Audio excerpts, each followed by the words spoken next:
అందరికీ నమస్కారం.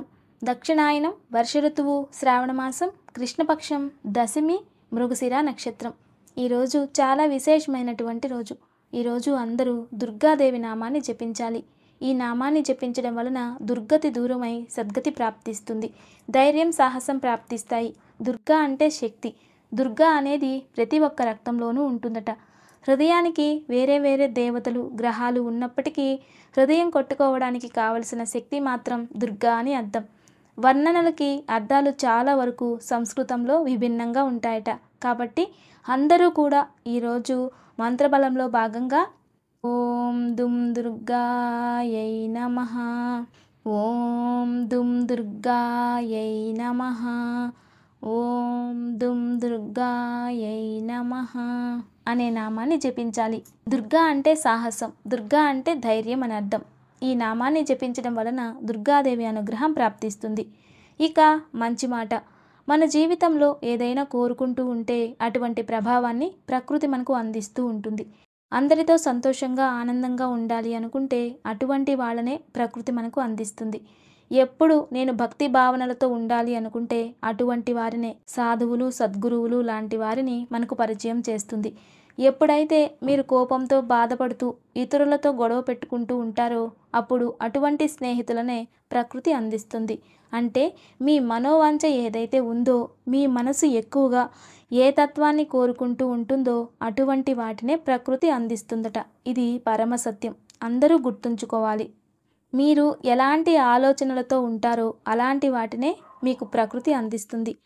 కాబట్టి అందరూ మంచిగా ప్రేమగా జీవించడానికి ప్రయత్నిస్తే అన్నీ వాటంతట అవే మన దగ్గరికి వస్తాయి.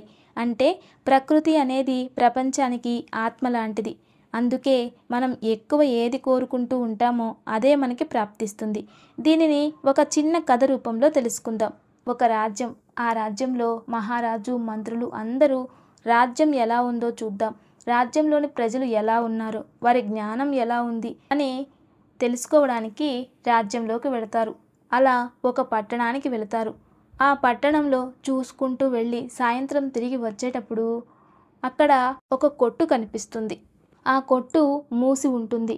కానీ ఆ కొట్టుని చూడగానే మహారాజు ఇది ఎవరిదో ఏంటో, ఇందులో ఉండేవాడిని ఉరితీసేయండి అని చెప్పేస్తాడు. అలా చెప్పేసి ముందుకు వెళ్ళిపోతాడు. కానీ మంత్రులందరికీ ఆశ్చర్యం అనిపిస్తుంది. ఇదేంటిది, అసలు ఈ కొట్టు ఎవరిది, ఇందులో ఎవరుంటారో ఏంటో, ఏమీ తెలియకుండా రాజుగారు ఇలా చెప్పేశారేంటి, ఏమీ తెలియకుండా మనం రాజుగారు చెప్పినట్లు చేస్తే రాజ్యంలో చెడ్డ పేరు వస్తుంది కదా అని అందులో ఒక మంత్రి ఆలోచించి అసలు ఇందులో ఏదో రహస్యం ఉంది అనుకుని మహారాజుని పంపించేశాక మరుసటి రోజు మారువేషంలో కొట్టు దగ్గరికి వస్తారు. ముందు మూసేసి ఉంటుంది, వెనుకదారి ఒకటి ఉంటుంది. అందులో నుండి లోపలికి ప్రవేశించగానే సుగంధభరితమైన వాసన వస్తుంది. అలా ఇంకా లోపలికి వెళ్ళి చూడగానే లోపల అంతా శ్రీగంధం చెక్కల్ని అమ్ముతూ ఉంటాడు ఆ కొట్టు వ్యాపారి. 2 గంధపు చెక్కలు పంపించారు ఒక వ్యాపారి. దీన్ని ఒకసారి నుదుట ధరించండి, దీని సువాసన చూడండి అని ఇస్తారు. ఆ సువాసనకు మరియు నుదుట ధరించడం వలన వచ్చిన తేజస్సును చూసి అరే ఇది ఎంత అద్భుతమైన గంధం, ఇంత అద్భుతమైన గంధం అమ్మేవారు మన రాజ్యంలో ఉన్నారా అని అతనికి నేను ఇచ్చానని చెప్పి ఈ బహుమతులను అందించు అని పంపిస్తారు. ఆ మహామంత్రి ఆ మహారాజు ఇచ్చిన కానుకలను తీసుకుని వ్యాపారి దగ్గరికి వెళ్ళి, ఏమయ్యా, నిన్న నేను మీ దగ్గరికి వచ్చాను, వచ్చినప్పుడు 2 గంధపు చెక్కలు తీసుకెళ్ళాను, వాటిని మన మహారాజుకి ఇచ్చాను. ఆ మహారాజు తృప్తి చెంది నీకు ఈ కానుకలు పంపించారు, తీసుకో అని ఇస్తారు.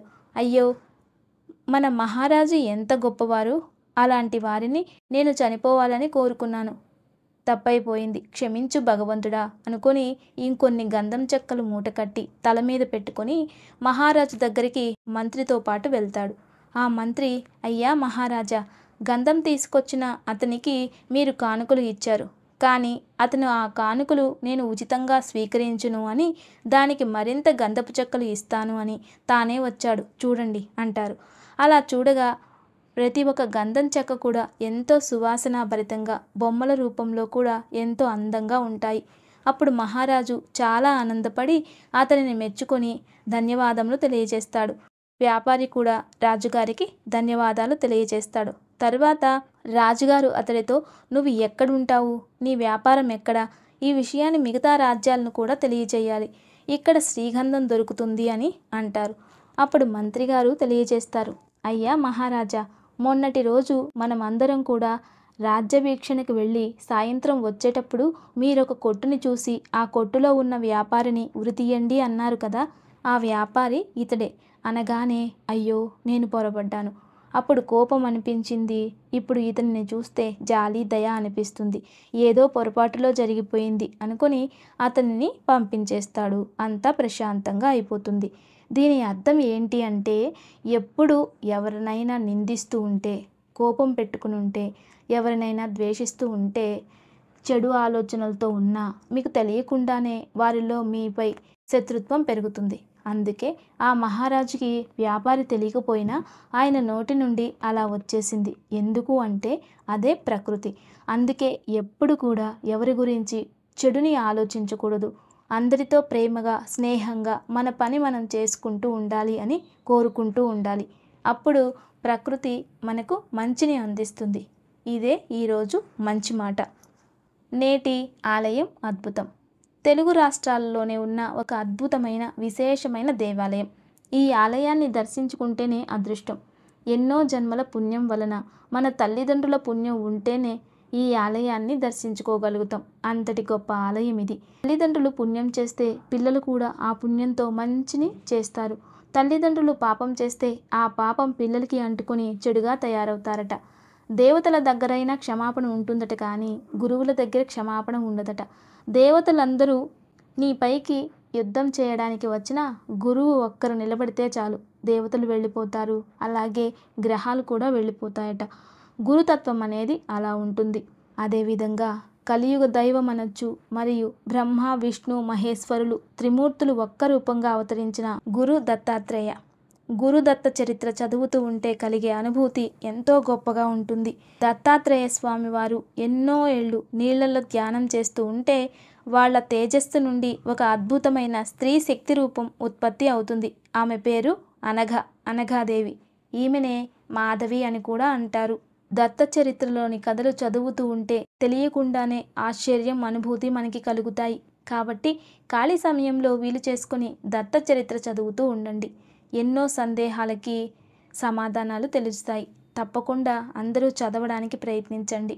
అలాగే మన తెలుగు రాష్ట్రాలలో ఉన్న ఎటువంటి బ్రహ్మహత్య దోషాలు కూడా తొలగిపోయేటటువంటి ఆలయం. అంతేకాదు, అక్కడికి వెళ్ళి దర్శనం చేసుకోగానే మీ కలలు నిజమయ్యేటటువంటి పుణ్యక్షేత్రం పిఠాపురం. దత్తాత్రేయ స్వామి వారు జన్మించిన క్షేత్రం. ఈ క్షేత్రంలో ఒక అద్భుతమైన అనుభూతి ఉంటుంది.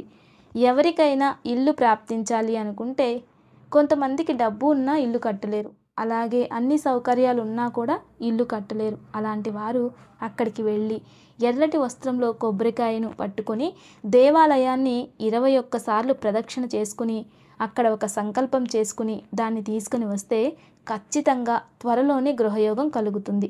ఇక ఆయుక్షేమం. యాలకులు. మన ఇంట్లో ఏదైనా తీయని పదార్థాలు చేస్తున్నప్పుడు వీటిని ఖచ్చితంగా ఉపయోగిస్తాం. అలాగే దేవుడికి నైవేద్యాలు ఇవి లేకుండా తయారు చేయం. భోజనం చేశాక యాలకులు తింటే ఫుడ్ ఇన్ఫెక్షన్ రాదు. యాలకుల పొడి చిటికెడు పాలల్లో వేసి రాత్రి పడుకునే ముందు సేవిస్తూ ఉంటే గాఢమైన నిద్ర పడుతుందట. గ్యాస్ట్రిక్ సమస్యలు తగ్గుతాయి మరియు జీర్ణశక్తి మెరుగుపడుతుంది. అంతేకాకుండా పురుషులు దీనిని రాత్రిపూట సేవిస్తూ ఉంటే వారి శరీరంలో శుక్ర కణాలు పెరుగుతాయట. కాబట్టి రోజు ఇలాచి తినడం ఆరోగ్యానికి చాలా మంచిది. ఇక గురువారం దివ్య పూజ. రేపు ఉదయాన్నే లేచి స్నానం చేసి రావి చెట్టు దగ్గరికి వెళ్ళి 48 ప్రదక్షిణాలు చేసి రావడం వలన సంతానం లేని వారికి త్వరలోనే సంతాన యోగం ప్రాప్తిస్తుంది. ఇది స్త్రీలు మాత్రమే ఆచరించవచ్చు. ఇంట్లోనే పూజించేవారు నారాయణులను తులసి దళాలతో అర్చించి, తులసి కడ్డీలతో దీపాలు వెలిగించి, మహావిష్ణువుని పూజించి విష్ణు సహస్రనామ పారాయణం చేసుకోవడం వలన పితృదోషాలు తొలగిపోతాయి మరియు కుటుంబంలో సంతోషం, ఆనందం ప్రాప్తిస్తుంది. బ్రహ్మహత్య దోషాలు కూడా తొలగిపోతాయి. ఇక నేటి ఆలయ దర్శనం. రాముల వారి ఆలయం. ఆదిత్య హృదయ స్తోత్రాన్ని బోధించిన అగస్త్యముని ఆశ్రమం అది. అటువంటి దివ్యమైన క్షేత్రంలో అగస్త్యముని ఉన్న చోట ఒక దివ్యమైన మంత్రాన్ని ఉపదేశించిన క్షేత్రమే రామాలయం. ఆ రామాలయాన్ని దర్శించుకుంటే బ్రహ్మహత్య దోషాలు కూడా తొలగిపోతాయట. నేటి ఆలయ దర్శనం. రాముల వారి ఆలయం ఆదిత్య హృదయ స్తోత్రాన్ని బోధించిన అగస్త్యముని ఆశ్రమం అది. అటువంటి దివ్యమైన క్షేత్రంలో అగస్త్యముని ఉన్న చోట ఒక దివ్యమైన మంత్రాన్ని ఉపదేశించిన క్షేత్రమే రామాలయం. ఆ రామాలయాన్ని దర్శించుకుంటే బ్రహ్మహత్య దోషాలు కూడా తొలగిపోతాయట. రామనామం ఎంతో మహిమాన్వితమైనది. అందుకనే శ్రీకరమగు శ్రీరామనామం రామబాణం ఎంతో శక్తివంతమైనది. శ్రీరాముడు ఆదర్శ పురుషుడు, సీతమ్మ తల్లి జగత్కే మాతృమూర్తి. రామాయణం మన జీవన పారాయణం. అందుకే సీతారాములు నడయాడిన నేల ఎంతో పవిత్రమైనది. ఆ నేలను ఒకసారి మన శిరసును తాకించి మొక్కిన శిఖరాయమానమైన జీవితం మన సొంతమవుతుంది. ప్రపంచవ్యాప్తంగా ఎన్నో రామాలయాలు ఉన్నప్పటికీ కొన్ని మాత్రం అత్యంత మహిమాన్వితమైనవిగా కొనియాడబడతాయి. అలాంటి వాటిలో ఒకటి మహారాష్ట్రలోని నాగ్పూర్ పట్టణానికి సుమారు 40 కిలోమీటర్ల దూరంలో ఉన్న రామ్టింగ్ అనే గ్రామంలో వెలిసిన శ్రీరామచంద్రుడి ఆలయం ఒకటి. ఈ ఆలయాన్ని సీతారాంగఢ్ అని వ్యవహరిస్తారు. 5 ఎకరాల సువిశాల విస్తీర్ణంలో జైన సంస్కృతిని ప్రతిబింబిస్తూ నిర్మితమైంది ఈ రామాలయం. పూర్వం నాగపూర్ని ఏలిన మహారాజు రఘుభోంస్లేజీచే ఈ రామాలయం పునరుద్ధరించబడింది. ఎత్తైన ప్రాకారాలు, ఆలయం ముందు కోనేరు, చుట్టూ ఉపాలయాలు అద్భుతమైన ఆధ్యాత్మికతకు నెలవుగా అలరారుతుంటాయి.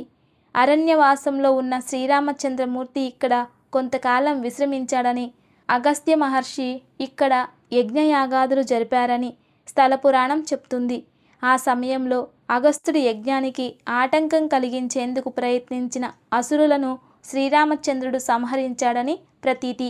రామయ్య తండ్రి పాదం మోపిన ఈ నేలను ఒకసారి దర్శించుకున్న పుణ్యఫలం మన సొంతమవుతుంది. సాధారణంగా రామాలయాల్లో సీతారామ లక్ష్మణులు, వారి పాదాల చెంత హనుమంతుడు కొలువుతీరి ఉంటారు. కానీ ఇక్కడి అంతరాలయంలో లక్ష్మణుడికి ప్రత్యేక ఆలయం ఉండటంతో పాటు ముందుగా ఆయన్ని దర్శించుకున్న తర్వాతే శ్రీరాముల వారిని మనం దర్శించుకోవాలి. ఇక్కడ ఏటా జరిగేటటువంటి సీతారాముల కళ్యాణం సందర్భంగా వినియోగించిన తలంబ్రాలను తలపై వేసుకుంటే వివాహం, సంతానం ప్రాప్తిస్తాయి. మహాకవి కాళిదాసు ఇక్కడ కొండపైనే కూర్చుని మేఘ సందేశాన్ని రచించినట్టు స్థల పురాణం వెల్లడిస్తుంది. రామో విగ్రహవాన్ ధర్మః అంటారు కదా. ధర్మానికి నిలువెత్తు ప్రతీకమైన ఆదర్శమూర్తి శ్రీరామచంద్రుడు. రాముల వారి ప్రతి అడుగులోనూ మన జీవితాన్ని తీర్చిదిద్దుకోగలిగే ఒక నీతి ఉండి తీరుతుంది. వాటిని తెలుసుకుని మన జీవితాలకు అన్వయించుకోవడమే మనం చేయాల్సిన పని. కాబట్టి అందరూ ఈ ఆలయాన్ని దర్శించుకుని తరించాలని కోరుకుందాం. దివ్యమైన యోగక్షేమం. భార్యాభర్తల మధ్య సఖ్యతకు, ఇంట్లో గొడవలు సమసిపోయేందుకు ఈరోజు సాయంత్రం బియ్యం పిండి, గోధుమ పిండి కలిపి 2 ప్రమిదలు చేసి వాటిని దుర్గాదేవి ముందు ఉంచి నెయ్యితో కానీ కొబ్బరి నూనెతో కానీ దీపారాధన చేయాలి. అర్ధనారీశ్వర స్తోత్రాన్ని పఠించిన అనంతరం నీటిలో పసుపు, కుంకుమ కలిపి తలపైన మరియు ఇల్లంతా సంప్రోక్షణ చేయాలి. నమస్తే. Thanks for watching.